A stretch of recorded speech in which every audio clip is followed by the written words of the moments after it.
모세가 이스라엘 해방의 선지자로 부르심을 받은 사건이 오늘 본문에 잘 나타나 있죠. 어떻게 이 사건이 일어나는지 그 배경을 먼저 세 가지의 사건을 통해서 살펴보도록 하겠습니다. 첫째, 모세는 자기 정체성의 변화 이후 모세는 부르심을 받았습니다. 이거는 아마 이 사역자나 목회자들 뿐만이 아니고 저와 여러분도 마찬가지죠. 어느 순간에 주님을 만난 그 순간부터 나의 정체성이 완전히 바뀌어버리게 됩니다. 그래서 모세는 모세의 생애는 크게 세 번으로 이렇게 나눕니다. 애굽 왕자로서의 40년, 그리고 미디안 목자로서의 40년, 그리고 출애굽부터 해서 그 위에 40년, 이렇게 세 부분을 나누는데요. 그 위에 이렇게 모세의 부르심의 나이가 언제였냐? 80세입니다. 80세인데 어느 때에 언제 부르셨느냐 하는 것이죠. 모세가 왕자로서 살던 라이프 스타일, 그러니까 왕자로서의 삶이 철저하게 자기 부인이 됐을 때, 모세 안에 완전한 그 왕자의 삶의 잔재가 완전히 사라졌을 때, 이때에 하나님의 부르심이 시작되는 것이죠. 지금 여러분들이 오늘 이 말씀을 통해서 모세 한번 비교해 보십시오. 모세는 왕자의 삶이지만 나는 그러지 못했다. 나는 공주의 삶을 살지 못했다. 상황은 다 다를 수 있어요. 쓰레기 인생을 살았던, 왕자의 삶을 살았던, 주님을 만나면 나의 정체성의 변화가 일어나는 거죠. 그때에 주님께서 부르신다는 거죠. 주님께서 그때 주님의 일을 맡기신다는 거죠. 나의 아직과 고집이 아직 그 가게에 나를 사로잡고 있다라면 하나님의 일을 절대 할 수가 없습니다. 예수 믿는 사람도 마찬가지입니다. 성령으로 거듭나서 사역을 통해서 부르심이 오거나 또는 특별한 일 사이에 과거의 자아를 부정하고 변화를 겪는 시간이 분명히 존재합니다. 포도주를 우리가 예로 들면 포도주가 숙성되는 시간이 있잖아요. 아주 오랜 시간 동안 숙성되면 더 그 포도주가 맛있지 않습니까? 그렇다고 제가 이 술을 먹지는 않습니다. 그만큼 숙성된 시간이 필요하죠. 회심을 경험한 바울도요, 고향 다소에서 10년이라는 세월을 기다렸습니다. 그러면 이 사람이요, 이 자기의 어떤 정체성을 이렇게 변화시키는데 너무나 오래 걸리는 거예요. 하나님이 얼마나 인내하시는 분인지 우리가 알잖아요. 사람이 잘 변하지 않는다고 합니다. 모세도 미디안 강야에서 40년 동안이나 하나님께서 준비하셨다는 것입니다. 얼마나 긴 시간이 필요한지 모릅니다. 그런데 부르심을 받기 위해 준비하는 시간, 모세도 광야에서 40년 동안 목자로 부르심으로 이렇게 준비했는데, 그럼 이 기간을 어떻게 우리가 해석하고 또 이 본문을 정리해야 할까? 이 말씀을 우리가 깨달을 수 있을까? 출애굽기 2장 22절에서 그 말씀을 하고 있습니다. 그가 아들을 낳음에 모세가 그의 이름을 게르솜이라 하여 이르되 내가 타국에서 나그네가 되었다라고, 자기 아들을 낳았는데 그 이름을 뭐라고 했냐면 나그네라고 지었다는 거예요. 자, 여기서 우리가 어떤 걸 유추할 수 있을까요?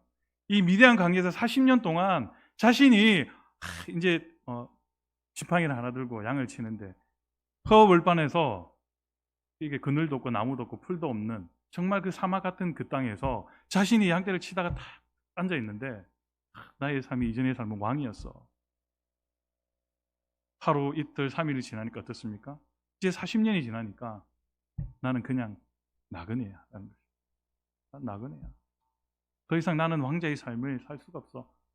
그래서 자신의 정체성을 완전히 바꿔버려요. 제가 예전에요, 일부 때는 이런 이야기를 드리지 않았습니다. 제가 예전에 이제 아버지께서 일부 때는 저희 누나가 와서 이 말을 못할 것 같아요. 너무 슬퍼서 울 것 같아가지고 말을 못했어요. 제가 이제 초등학교 1, 2학년 그리고 초등학교 때 쭉 아버지께서 약주를 좀 자주 하셔서 이상하게 아들이 하나밖에 없는데 저를 싫어하신 거예요. 가끔 제가 이런 이야기를 한번 드렸는데, 그래서 저만 보면 자꾸 이렇게 때리시고 혼내시고 막 입에 담을 수 없는 말들로 저를 혼내시는 거예요. 저는 너무 무서워서 이제 그 집이 있고 따로 이제 좀 나오면 화장실이 따로 있었어요. 지금으로 그때 말한 푸세식이라고. 화장실이 하나 있고 옆에 큰 창고가 하나 있었어요. 예전에는 그때는 연탄을 뗐기 때문에 검은 연탄들이 이렇게 막 수북히 쌓여 있었거든요. 그래서 거기 도망에서 숨어 있었어요. 그것도 옷을 벗겨갖고 이렇게 쫓아 보내시더라고요. 그래서 거기서 울면서요. 제가 하나님, 그때 제가 이제 초등학교 1학년 때 저희 누나 때문에 이제 교회를 계속 나가게 됐거든요. 선생님이 주일마다 막 데리러 오시고, 제가 뭘 하든지 늦게 일어나서 준비하든지 간에 1시간이고 30분이고 항상 선생님이 집 대문 앞에서 기다려 주셨어요. 그 선생님 때문에 교회를 나가고 있었는데, 그날도 여지없이 아버지께 이제 술을 약주를 하시고 오셔서 그렇게 해서 화장실에 쫓겨나서 혼자 울면서 이렇게 생각해요. 하나님, 저는 왜 이런 집안에 태어나서 이렇게 어려움을 당하고 아버지에게 미움을 받고 그 어린 나이, 저는 왜 이렇게 자라야 하는가? 모세와는 완전히 다른 삶이잖아요. 삶이 어떻든 하나님께서는 그 고통을 들으시고 그 가운데 우리 삶의 깊은 곳에서 찾아오셔서 그 고통의 소리를 들으신다는 겁니다.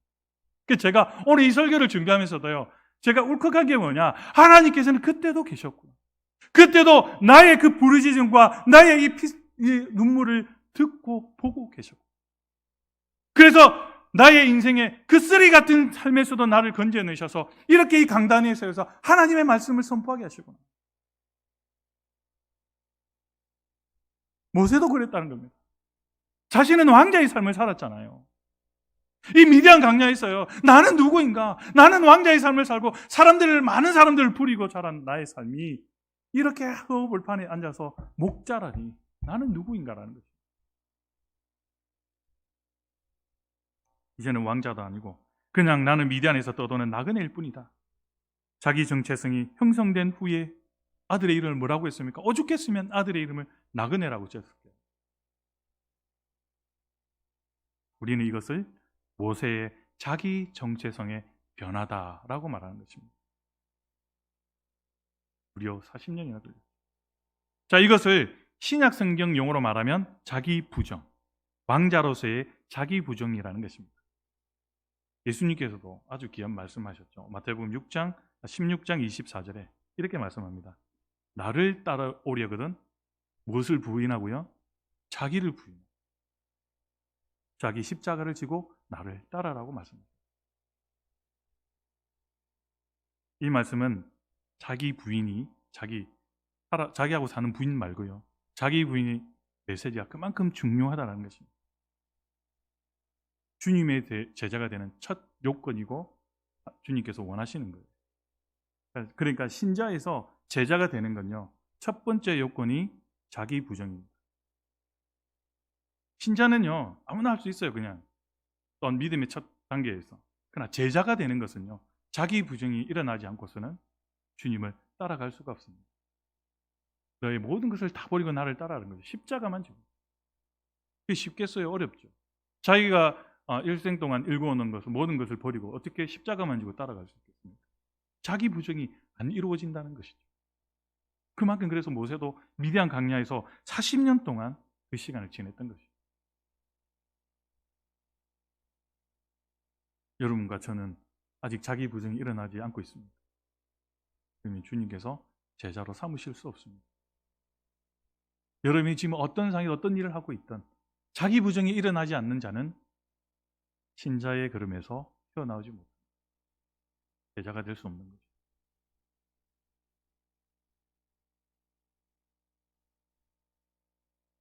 오늘 모세도 왕자에서 나그네로 그 정체성의 변화가 이루어짐으로써 부르심의 시작이 된 것입니다.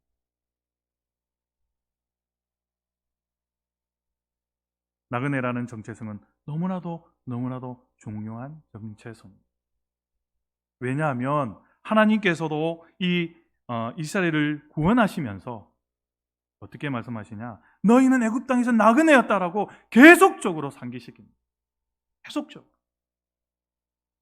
그래서 나그네라는 이 모세의 정체성은 나중에 출애굽한 이후에 이스라엘의 원형적 정체성, 이것을 잊어버리면 안 된다고 말씀하셨습니다. 자, 여기서 조금 어렵지만 원형적 정체성이 뭐냐? 자, 창세기로 쭉 올라가면 아담이 있어요. 아담이 죄를 짓기 전에 어떻게 해서 하나님과의 관계에서 그 에덴 동산에 무엇과도 같았어요? 천국과도 같았어요. 그러나 그 죄가 들어왔을 때 하나님과의 관계가 어떻게 됩니까? 분리됩니다. 이 분리되기 전에 하나님의 관계, 이것을 원형적 정체성이라고 합니다. 그러니까 이스라엘 지금 오늘 본문에서 나오는 이 이스라엘 백성들에게 원형적인 정체성을 찾는 게 뭐냐? 바로 나그네의 정체성이었습니다. 하나님과 그 광야에서 40년 동안 생활했던 그 이스라엘 백성들의 나그네의 정체성, 그걸 잊지 말라고 하나님께서 계속적으로 상기시킵니다. 그걸 잊어버리면 안 된다. 얘들아, 절대로 잊지 말아라.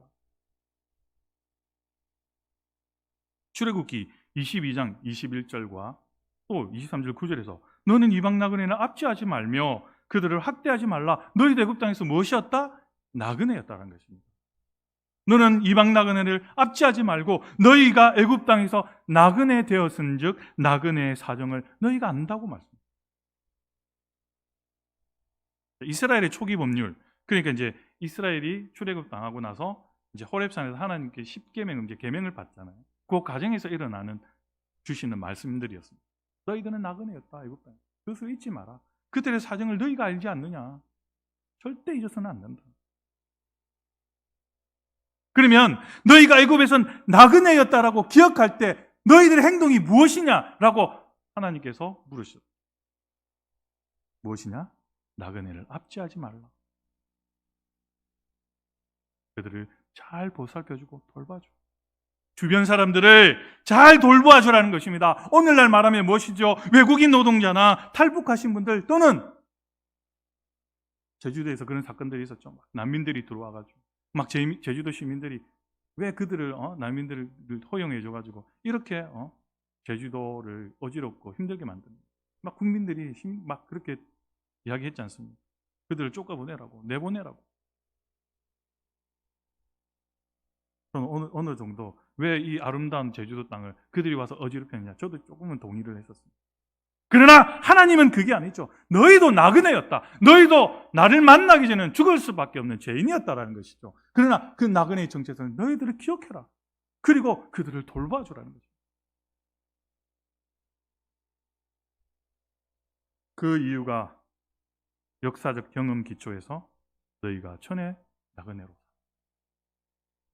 다시 말하면 너희도 어려운 가운데 고난 중에 있었다.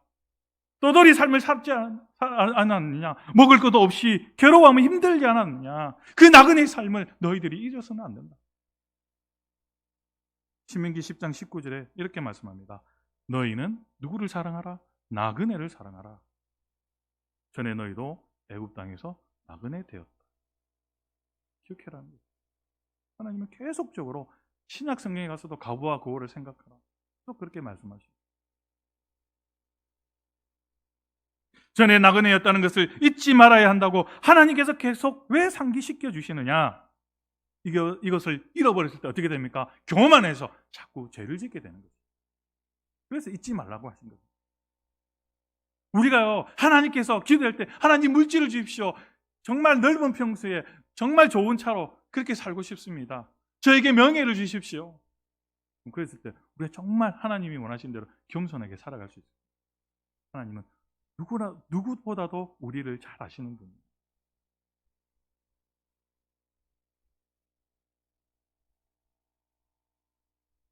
나그네의 정체성을 잊어버리면 죄를 짓게 됩니다. 우리 민족도 마찬가지죠. 원조를 받던 우리나라가 어떻게 합니까? 이제는 원조를 이제 도와주는 나라로 됐어요. 이게 역사상 그런 나라가 처음이랍니다. 우리나라 지금 경제 대국으로 지금 10위권 안에 들어가고요. 지금 이렇게 군사력은 6위 안에 들어가고 지금 3위 안에 올라온다고 지금 이야기하지 않습니까? 이런 복들이 어디서 옵니까?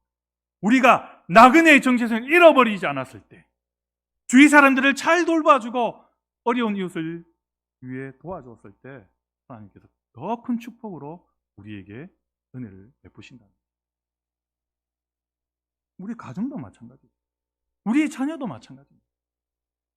내가 그 어려운 삶을 살고 주님을 만났을 때의 그 정체성, 그것을 회복했을 때 하나님께서 나의 가정도 나의 자녀도 지켜주시는 거 아니겠습니까? 그래서 오늘 이스라엘 백성들에게 너희가 나그네였다는 것을 절대 잊지 말아라고 계속적으로 당부하고 이야기했습니다.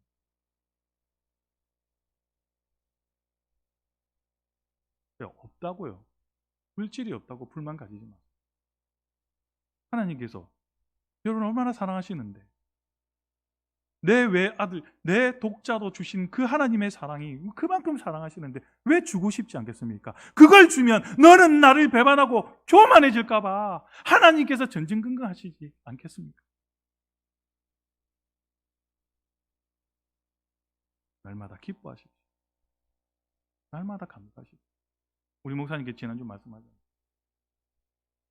그래서 출애굽은 언제 시작되느냐? 원형적 자아가 생겼을 때 이제 하나님께서는 때가 되었구나. 그때 부르신다는 것입니다. 그때 사람을 준비시키시고 그때 일을 시작하십니다. 그때 출애굽이 시작되는 것이죠. 우리가 살아가면서 언제 하나님 일을 할 때입니까? 자신의 자아 성취를 위해서 노력하고 위로 올라갈 때는 절대로 하나님의 일을 할 수가 없습니다. 한다 하더라도 그것은 무너지거나 비틀리거나 좋지 않은 일들로 결과로 나타납니다. 그럴 때 하나님 일을 하면 자아 성취와 자기 목표와 실현을 위해서 도우심을 구하는 기도를 합니다.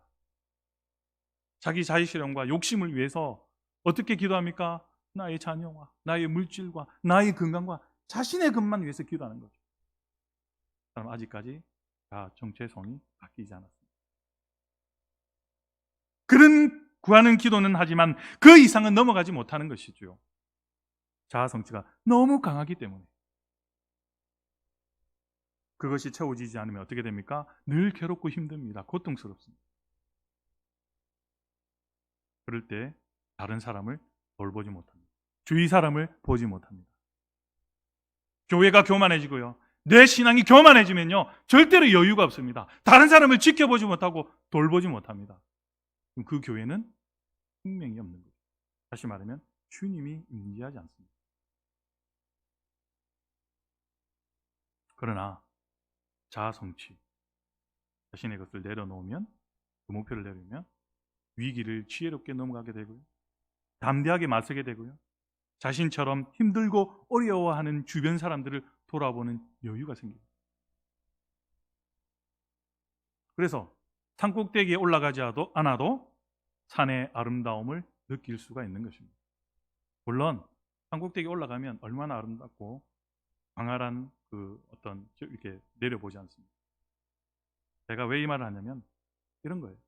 가정의 아름다움을 모르고 멋지고 아름다운 목표만을 추구하는 자는 절대로 주변을 돌아보지 않는다는 거죠.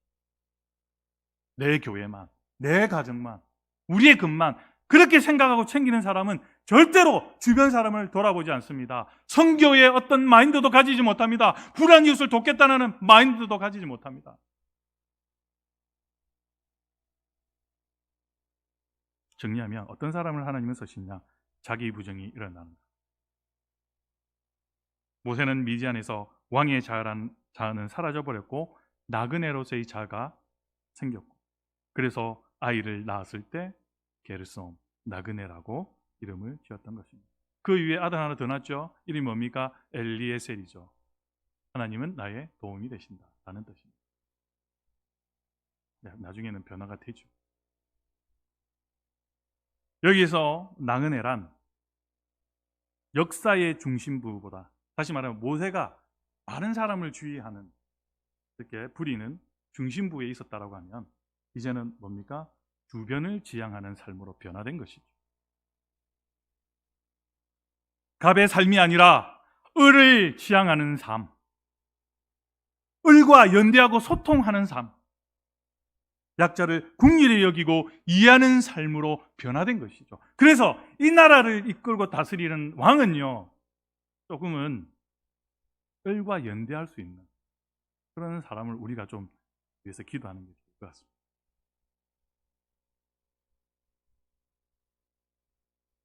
그런데 세상의 대부분은 어떻습니까? 강자보다는 약자가 약자를 돕는 일들이 더 많아요. 그래서 이 사회가 버티고 지탱하고 있다라고 해도 과언이 아닙니다. 애굽의 왕자의 자가 남아있을 때가 아니라 광야에서 나그네로서의 어떤 삶을 살아가는 사람을 통해서 하나님께서는 어떻게 합니까? 변화를 시작하십니다. 우리 젊은 세대가 이렇게 했으면 좋겠어요. 너무나 부족함이 없잖아요. 너무 이렇게 풍족하니까 잘 몰라요. 요즘에 제가 저번에도 한번 말씀드렸지만 이 수련회 가면 간식 주잖아요. 자기 먹고 싶은 부위만 딱 먹고 안 먹어요. 우리는 어디든가 뼈까지 다 씹어 먹었거든요. 그런데 요즘 애들은요, 자기가 먹고 싶은 것만 딱 먹고 남깁니다. 그런 거 볼 때 좀 안타깝죠. 그래서 자기의 정체성을 찾기가 힘들어요, 요즘 세대들. 나그네의 자아가 생겼을 때 하나님께서 그를 부르시기 시작합니다. 두 번째 부르심의 요건은 출애굽기 23절로 오늘 본문 25절까지 여러 해 후에 애굽 왕은 죽었고 이스라엘 자손은 고된 노동으로 말미암아 탄식하며 부르짖으니 그 고된 노동으로 말미암아 부르짖는 소리가 하나님께 상달된지라. 24절 하나님이 그들의 무슨 소리를 들었다고요? 고통 소리를 들으시고 하나님이 아브라함과 이삭과 야곱에게 세운 그 언약을 어떻게 했다고요? 기억했다라는.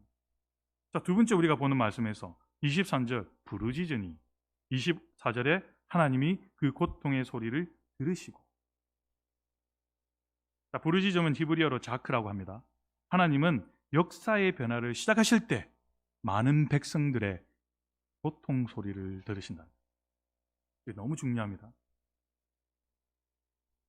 하나님은요, 기도 없는 하나님의 일은 시작하지 않습니다. 특별한 케이스 빼고는. 그래서 모세를 부르셔서 준비하신 것입니다. 이 백성들의 고통 소리를 부르짖는 소리를 들었죠. 자, 하나님의 계시 중에 첫 번째 사건이 가인과 아벨 사건입니다. 창세기 4장 10절에 보면 이르시되 내가 무엇을 하였느냐 내 아우의 핏소리가 땅에서부터 내게 호소한다고 말씀합니다. 창세기 18장 20절과 21절에서도 마찬가지입니다. 소돔과 고모라에 대한 이야기죠. 심판하실 때 그 부르짖음을 내가 그 부르짖음대로 맞는지 안 맞는지 내가 가서 보겠다는 거예요. 하나님이 움직이십니다. 역사를 심판하시는 하나님의 동기는 무엇이냐? 바로 핏소리, 부르짖는 자의 고통의 소리를 들으시고 하나님은 역사를 주관하시고 움직이시고 변화시킵니다. 그래서 한 사람이 나와서 기도하는 것보다 두 사람이 기도하는 것, 세 사람보다 네 사람보다 다섯 사람이 나와서 기도하는 게 얼마나 중요한지 오늘 이 말씀에서 우리가 본문을 보고 알 수 있죠. 그래서 이왕이면 기도하실 때 교회에 계속 모여서 기도하는 게 좋다는 것입니다. 자, 이게 얼마나 중요하냐? 요한계시록 6장 10절에 보면요, 그 땅에 가는 자들은 심판에 우리 피를 갚아주지 아니하시기를 어느 때까지 하시겠습니까? 주님, 이 말씀은 이런 거예요. 우리의 원한을 언제까지 풀어줄 수 있습니까? 왜 자꾸 이대로 놔두십니까? 라는 질문이에요. 그러니까 6장 11절에 각각 그들에게 흰 두루마기를 주시며 이르시되 아직 잠시 동안 시대 그들의 동무 종들과 형제들도 자기처럼 죽임을 당하여 그 수가 차기까지 하시더라. 아직 때가 아니라는 것입니다. 너의 부르짖음들이 아직 차지 않았다는 것이죠. 자, 숫자로 100을 만들면요 100까지 차야 되는데 아직까지 70, 80밖에 안 됐다는 거예요.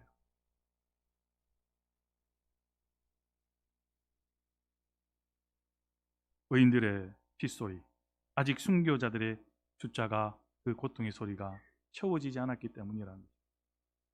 그럼 하나님은 기도 응답을 하시며 역사를 언제 바꾸시는가?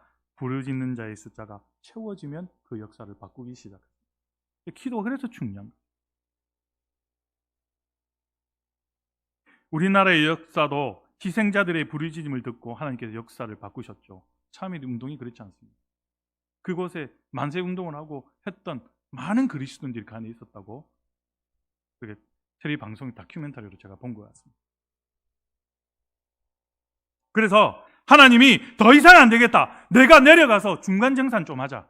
그래서 내려오셔서 심판하시는 거죠. 그래서 모세를 부르신 것입니다.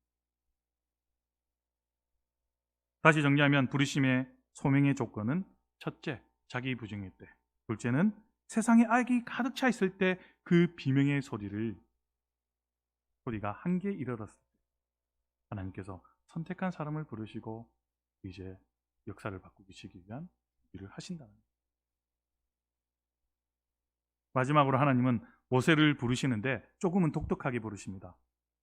출애굽기 2장 25절에 이렇게 말씀하죠. 하나님이 이스라엘 자손을 돌보셨고 하나님이 그들을 기억하셨더라. 자, 보러 오시고 보시고 보러 오셨다라는 것입니다. 자, 이걸 지금에 와서 말하면 딱 두 글자로 신방이라고 말할 수 있습니다. 하나님이 어떻게 신방을 할 수 있지? 할 수 있죠. 자기 백성들의 그 울부짖음 속에, 그 삶 속에 깊숙이 관여하시는 하나님 찾아오신다는 거죠. 그래서 너희들의 고통 소리가 어떠한지 보러 오신다. 애굽 신방 가시는데 혼자 가시지 않고 누구를 대동합니까? 모세를 대동합니다. 그래서 교회의 신방은 그래서 중요합니다.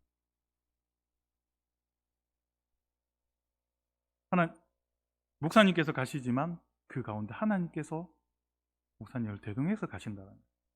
그래서 그 삶을 보시고요, 기도해 주시고 기도받고 하는 게 그렇게 중요한 겁니다. 여러분, 그냥 저 일 봐서 목사님 부담스러운데 이게 아니고 하나님께서 찾아오셔서 여러분의 삶을 고통을 덜으신다는 거예요.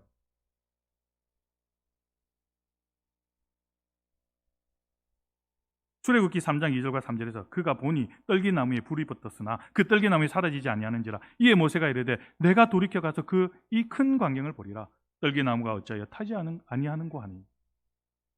하나님의 부르심의 특징 중 하나가요, 정말 이 부분도 중요합니다. 하나님께서는요, 이성적으로 해석되지 않는 것, 과학적으로 알 수 없는 것, 풀지 못하는 것, 그것으로 모세를 이끄셨다는 것입니다. 보여주셨다는 겁니다. 왜? 모세는요, 왕자의 삶에서 모든 걸 다 봤어요.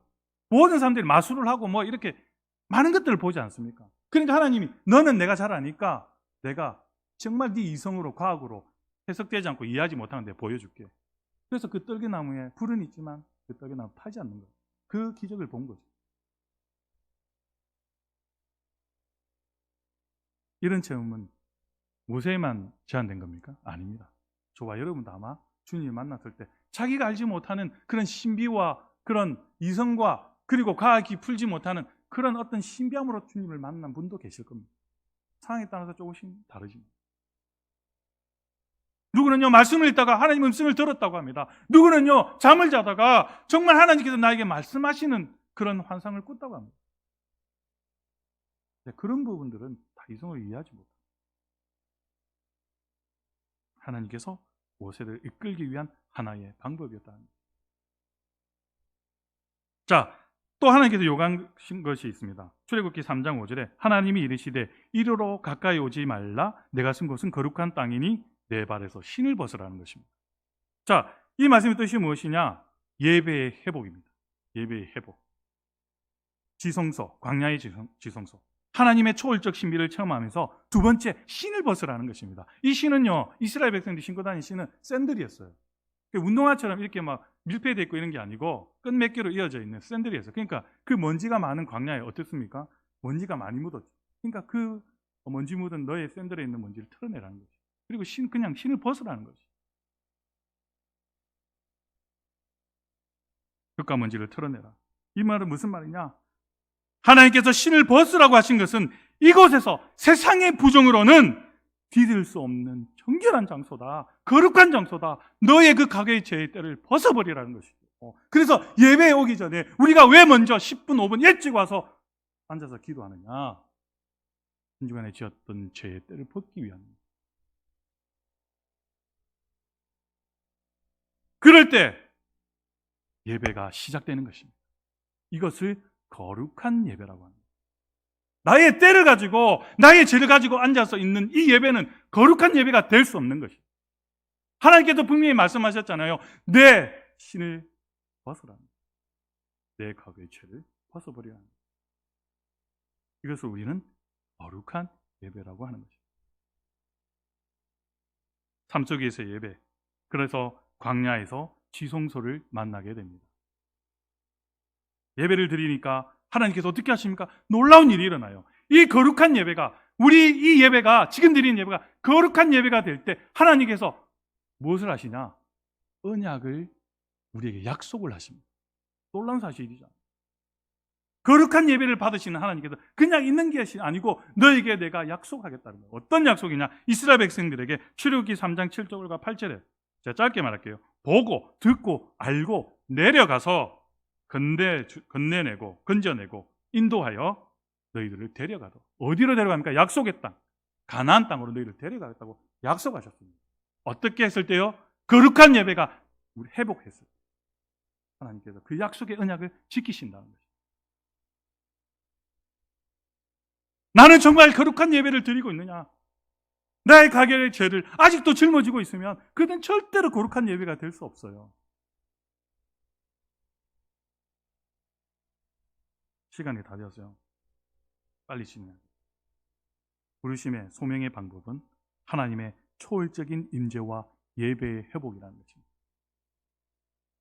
우리의 삶의 지성소가 회복될 때, 우리의 찬양과 우리의 기도가 회복될 때 하나님께서 내려오셔서 보고 듣고 너희들에게 나의 언약을, 나의 약속을 너희들과 맺겠다는 거죠.